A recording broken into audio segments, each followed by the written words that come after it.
Eh bien bonjour à tous. Cet étrange objet volant que j'ai filmé à l'aveugle en suivant cet avion de ligne, passant à une altitude de croisière d'environ 8000 mètres, est le plus grand de toutes mes observations jusqu'ici. Comme d'habitude, je vous propose de le visionner dans un premier temps sur la vidéo originale, puis sur d'autres plans, zoom et capture d'image, afin d'essayer de se faire une idée de ce mystérieux objet.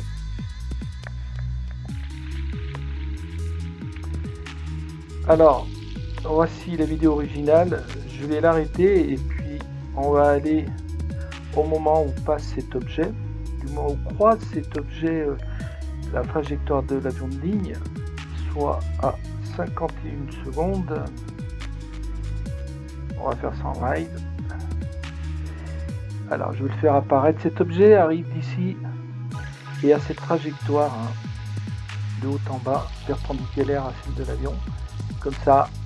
Voilà, il va passer comme ça et il va aller se perdre au fin fond du ciel dans l'autre sens.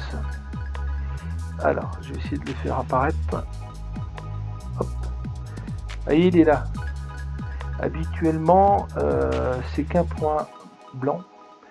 Ici, on en a deux. Vous verrez que c'est un objet qui est beaucoup plus gros que ce que je filme d'habitude.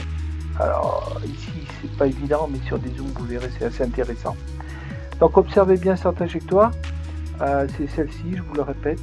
Voilà, comme ça, comme ça, comme ça, comme ça. Elle n'est pas très rapide. Hein. Elle n'est pas très rapide. Allez, c'est parti. Voilà. Je vais le ramener. Ici. Allez, je lance. Alors, il a une trajectoire très rectiligne, même si par moments ça semble trembler un peu, c'est normal. Hein. Je suis à main levée. Donc j'ai pas de trépied, je ne peux pas d'ailleurs utiliser un trépied pour filmer les avions qui passent au-dessus de ma tête. Je vais le ramener.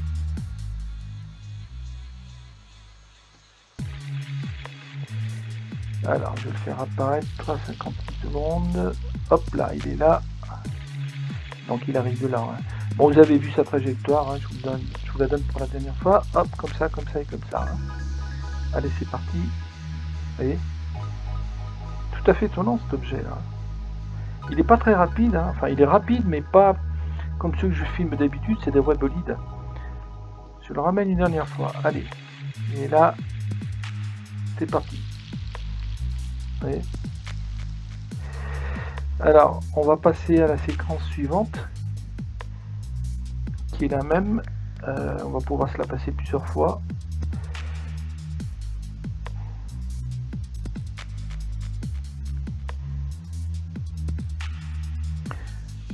Voilà, il passe là. Je vais le passer plusieurs fois. Donc vous avez vu, hein, il arrive de là, il fait comme ça, comme ça, comme ça, comme ça. Allez, hop là, on va bien passer là. Hop.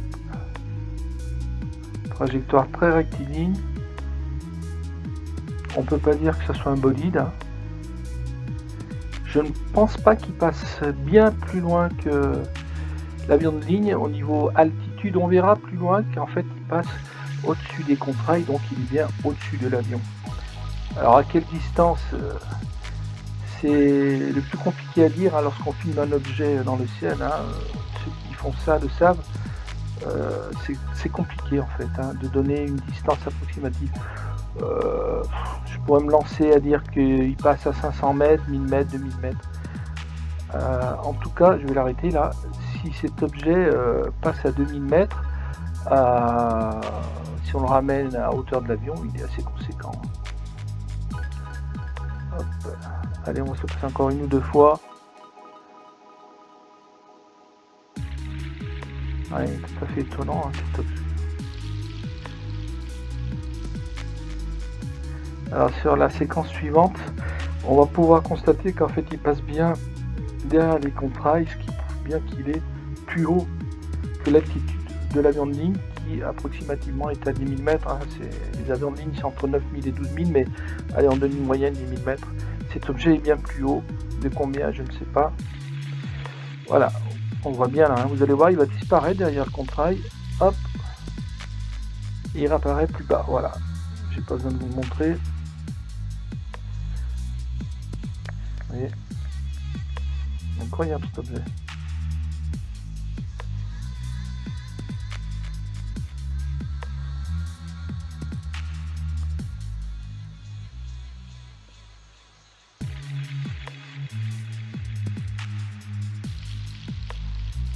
Là, on se rend compte qu'en fait, il est quand même assez volumineux cet objet.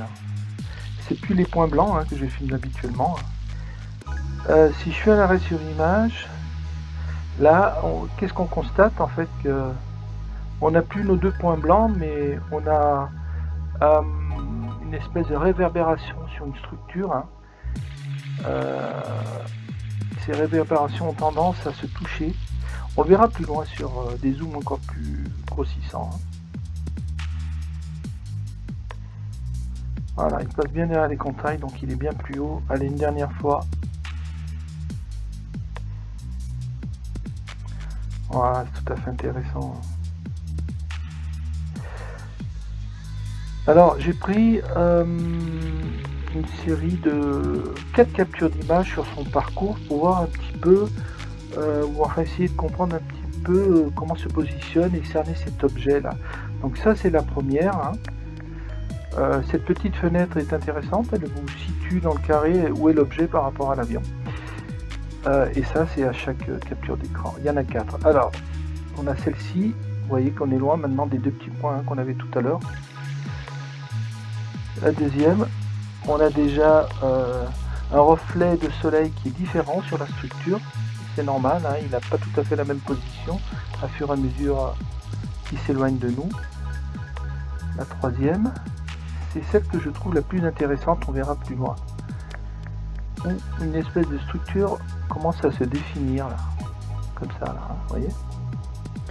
Et la quatrième, là on a l'objet qui commence à s'éloigner, donc il présente, il est en train de se tourner sur lui-même et il présente un autre côté de sa structure.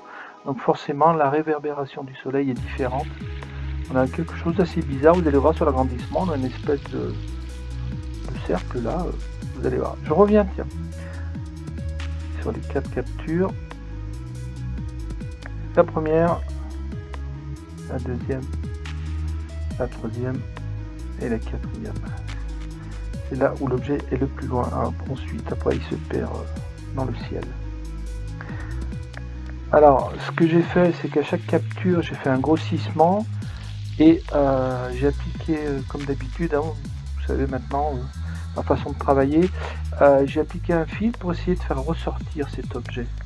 Là, on constate, vous voyez, que en fait, on a vraiment une réflexion du soleil sur une structure. Au départ, on avait 2 points, celui-ci et celui-ci, mais on se rend compte que finalement, ce point-là, il y a encore d'autres choses derrière. Alors ça, c'est les 4 captures d'images grossies et filtrées. La deuxième, vous voyez, on n'a plus du tout les mêmes reflets, tout à fait étonnant. On a l'impression qu'on a une structure assez importante. La troisième, c'est celle que je préfère moi. Et la quatrième. Donc là, c'est tout à fait étonnant. Là, c'est la position la plus éloignée. On a cette espèce de soucoupe là.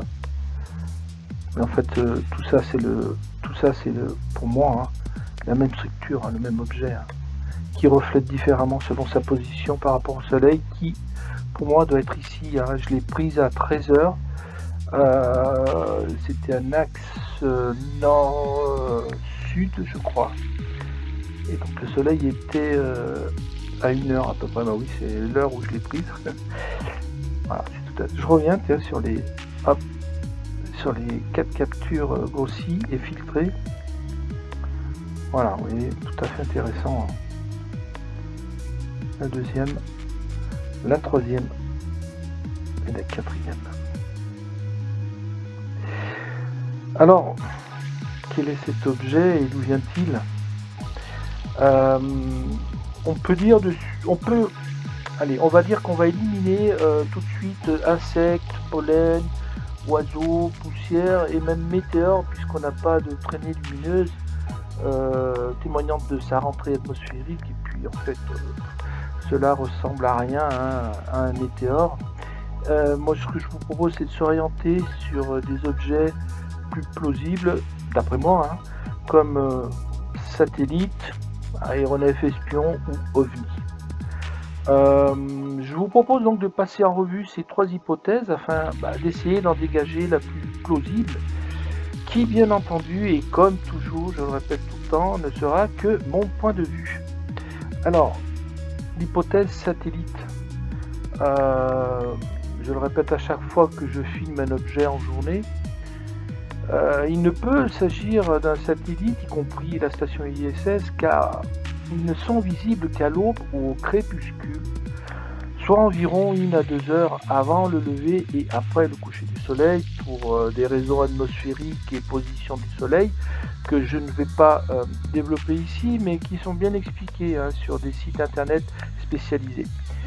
Et puis, il faut aussi préciser que les satellites les plus proches de nous, en orbite basse, passent environ 160 à 170 km d'altitude, d'après mes infos, vous pourrez aller vérifier.